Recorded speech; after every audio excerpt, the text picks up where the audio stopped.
આજે આદિવાસી ટાઈગર જ્યારે સમાજ માટે આજે જે કંઈ આદિવાસી યુવાનો જે બોલતા થયા છે એ ફક્ત ને ફક્ત ચૈતર વસાવાના લીધે જ આજે અવાજ ઉઠાવતા થયા છે।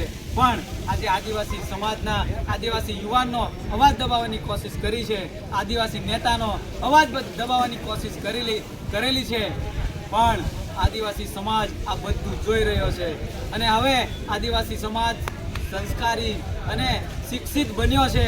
ત્યારે આવનારા સમયની અંદર આ સાખી લે એમ નથી, એટલે આવનારા સમયની અંદર સમસ્ત આદિવાસી સમાજ આ વિચારી રહ્યો છે અને આને જોઈ લે છે અને એમનો જવાબ ચોક્કસથી આપશે। જય જોહાર, જય આદિવાસી। टूटेंगे चैतर भाई छूटेंगे, चैतर भाई तुम आगे बढ़ो, हम तुम्हारे साथ हैं, चैतर भाई तुम आगे बढ़ो, हम तुम्हारे साथ हैं।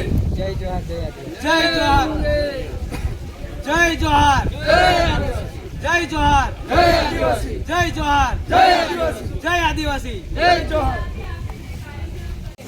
આજે એમને ખોટી રીતે જેલમાં લઈ ગયા।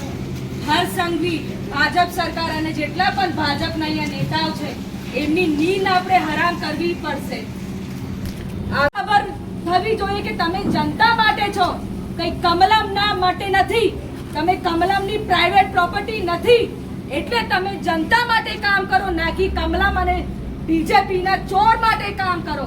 અને ચેતરભાઈ અમારા આદિવાસી સમાજના નેતા છે, તમે આદિવાસી નેતા પર અત્યાચાર કરો છો, આદિવાસી નેતા પર તમે આ કાવતરું કર્યું છે।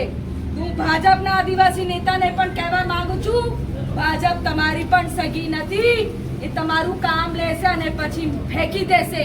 તો તમે બધા ભાજપનો વિરોધ કરો અને આદિવાસી સમાજના નેતા ચેતર વસાવાને સપોર્ટ કરો, નહીં તો આ આદિવાસી સમાજના ભાજપના જે નેતાઓ છે એમના સામે પણ અમે મોટો ધરનો અને આંદોલન કરીશું, ઘેરાવો કરીશું। આપણે બધા તૈયાર છે ને? બધા તૈયાર છે ને?